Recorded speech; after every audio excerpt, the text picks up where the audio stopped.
Hello, friends. Since the last two episodes, we have been looking at time management. In the first episode, we spoke of time boxing.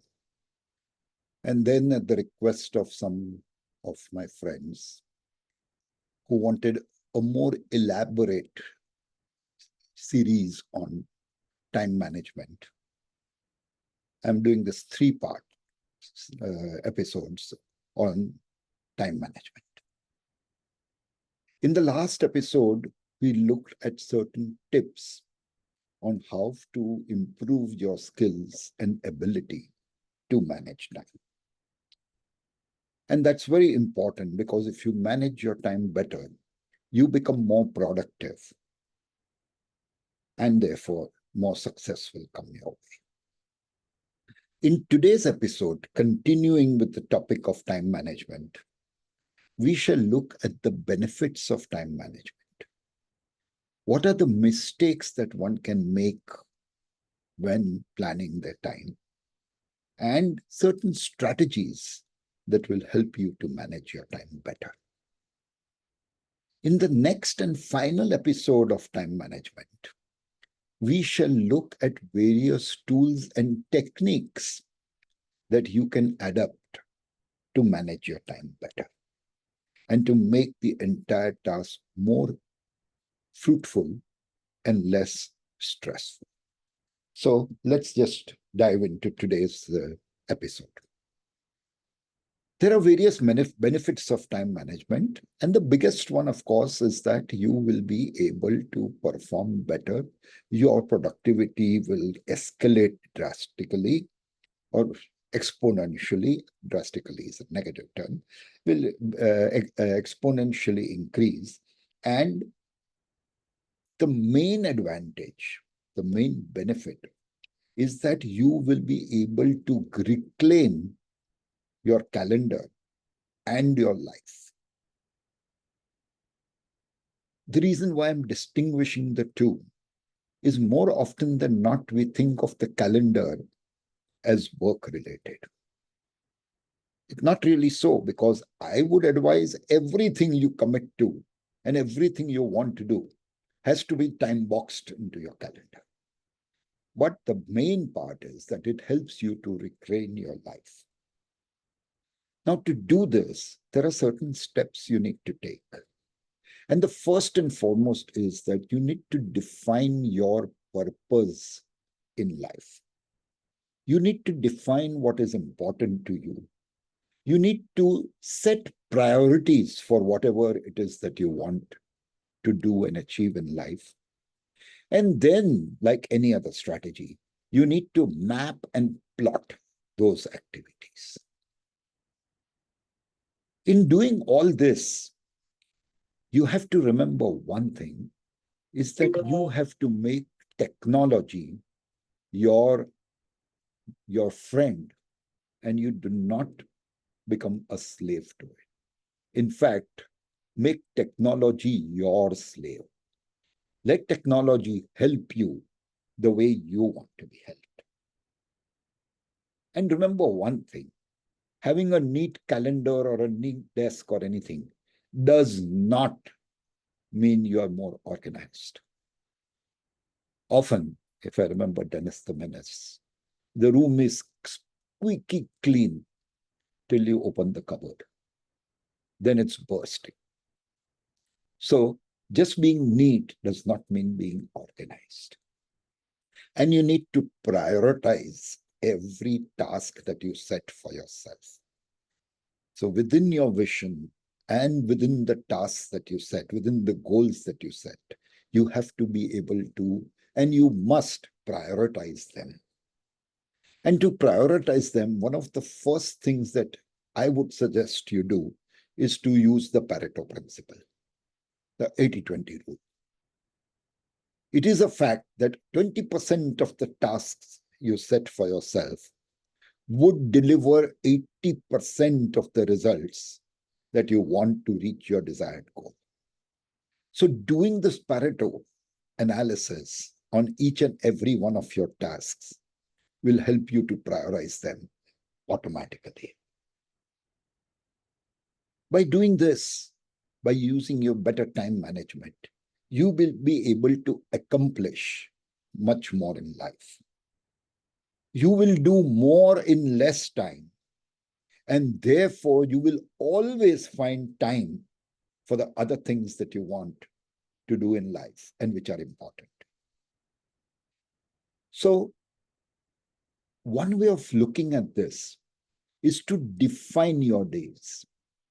You may say, okay, Monday and Wednesday are my focus days. No meetings, no distractions. Those are the days I will do deep work.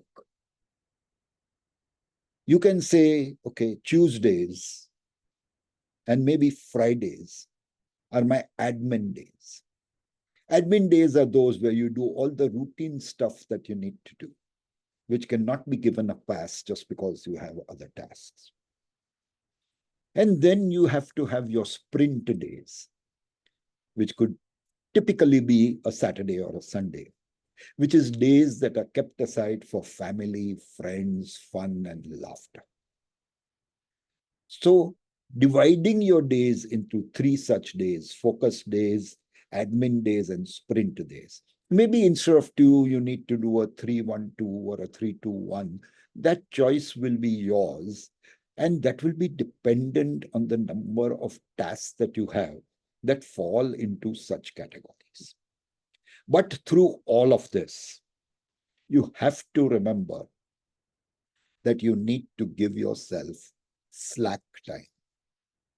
That time is not defined for any task, but it is defined for yourself. During this slack time, you will do what your heart pleases. Pursue your hobby, just sit and listen to music, just play with the kids, do whatever your heart pleases without pre-planning, so to say. Let it come naturally. Do what you naturally feel like during those times. And for this, I don't suggest you allocate a day, as we mentioned a little earlier. You allocate time, maybe every evening, maybe every other evening. It depends on what you want to do. Maybe you want to spend an hour with children every night, or maybe you want to spend some time with children before they go to sleep. You want to read them a story. Allow yourself this time, because that should be one of your goals also. Some other benefits of time management are that they help you to develop and improve your discipline. You become self-disciplined because you've got everything scheduled and noted.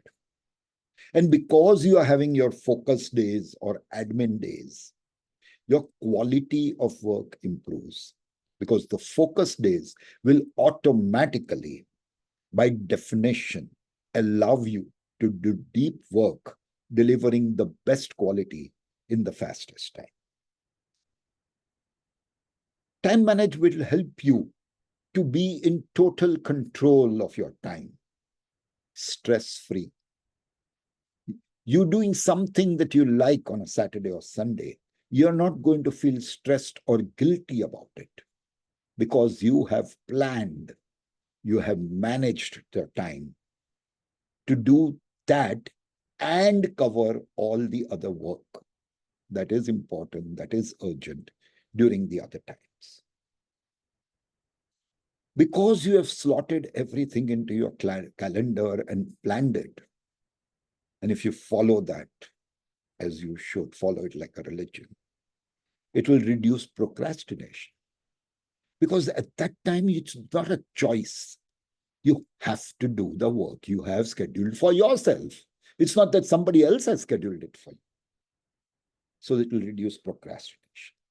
It will help you to meet deadlines without missing them and without getting stressed at the nth hour.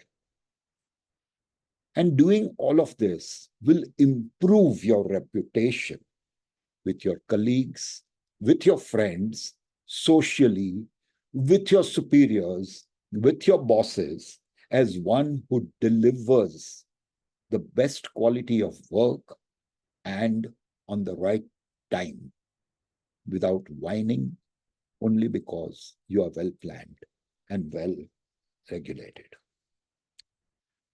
And doing all of this will give you ample time for your life, whatever you want to do with your life. That's where the slack time comes in.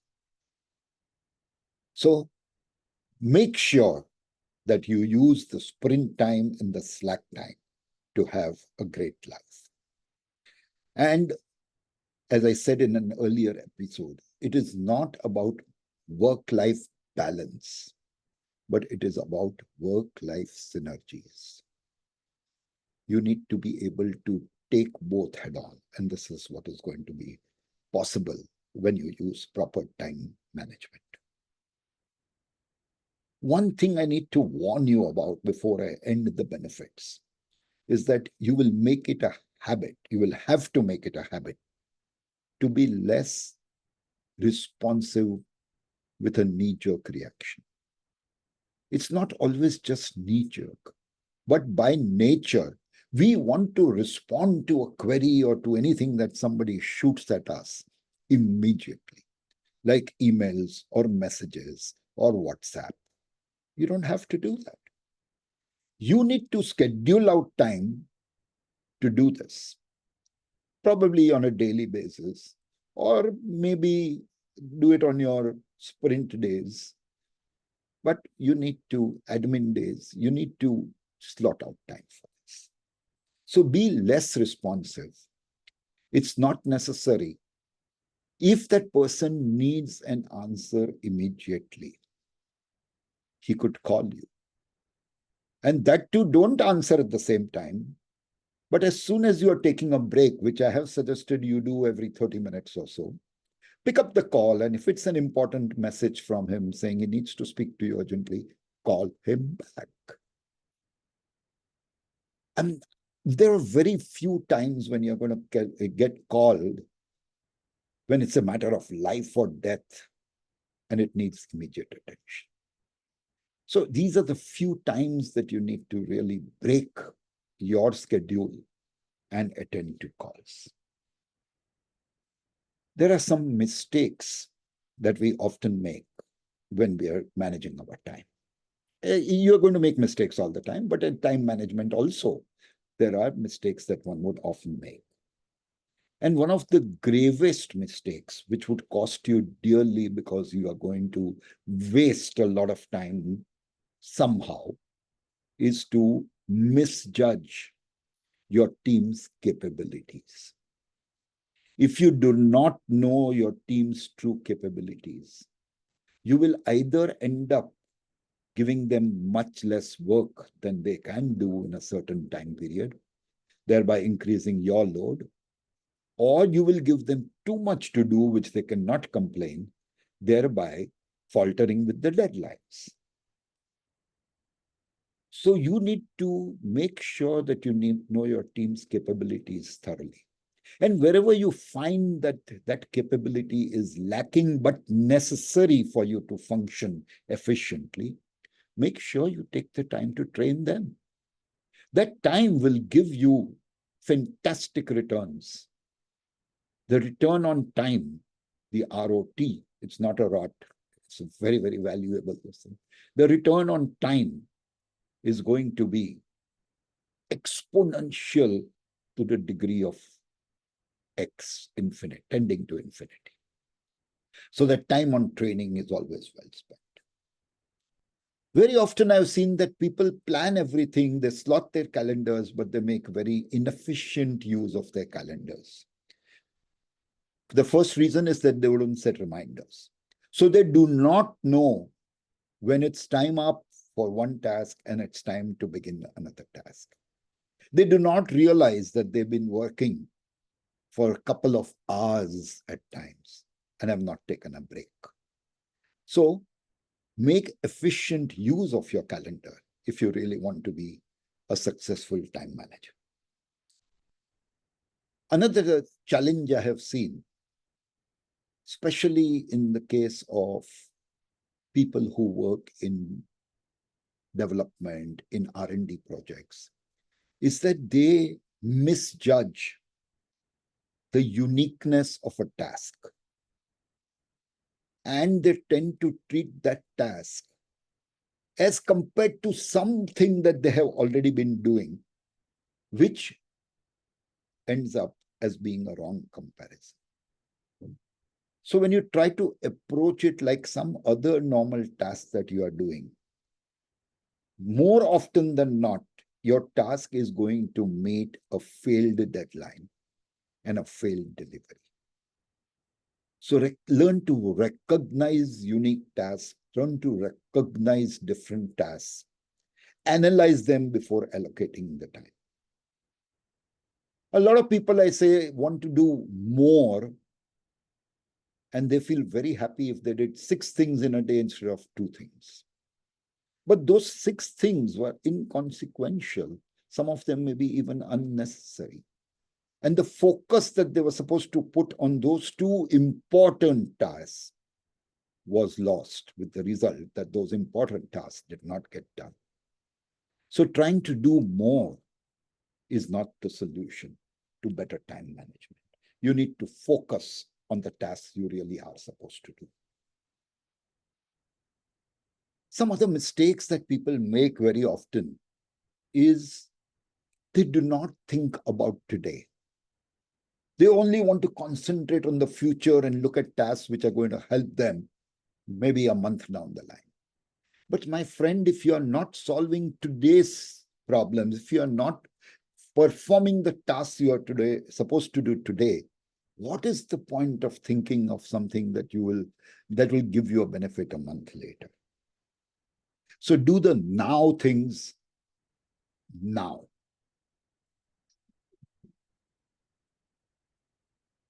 Often, I have seen with my colleagues, they do not understand their own limitations. They think they can handle it all, with the result that they do not do justice, either quality-wise or time-wise, or both, to the tasks that they have taken up. And the whole team, the whole organization suffers. A lot of times I've seen people wanting to do just things that give them pleasure and that give them unique or fun experiences. All work cannot be pleasure, all work cannot be fun.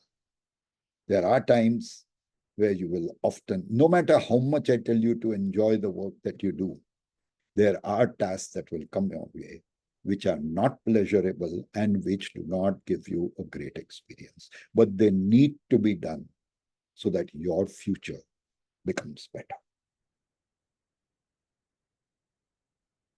Always stay focused on your priorities. There is no 2 things about it. And avoid getting distracted by anything. And do not try to do too much, but focus on those things that are essential and you need to do.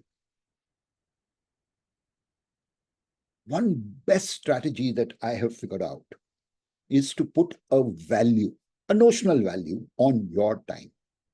And then when you spend your time, so to say, you will understand the cost of doing that task. So know where you spend your time, figure out the time wasters, because that time that you spend on time wasters is a net loss. Prioritize your to-do list. Automate and delegate. These are the big time savers. And consistently try to induce flow steps. Reduce multitasking or avoid it completely. Plan in batches. Group things together. And weekly batches is what I have always done. I plan a week at a time. Wake up earlier. You'll get things done early in the morning. You have no distractions, no disturbances, no family, no children, no phone calls, nothing. And you'll get much more done. And it automatically works like deep work. I already said about eliminating distractions and set a time limit for every task. An important thing, don't use it injudiciously.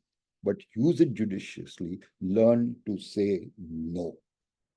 So, having covered this today, I look forward to the next episode in which I am going to talk of different tools or different techniques available to help you manage your time better. Have a great day.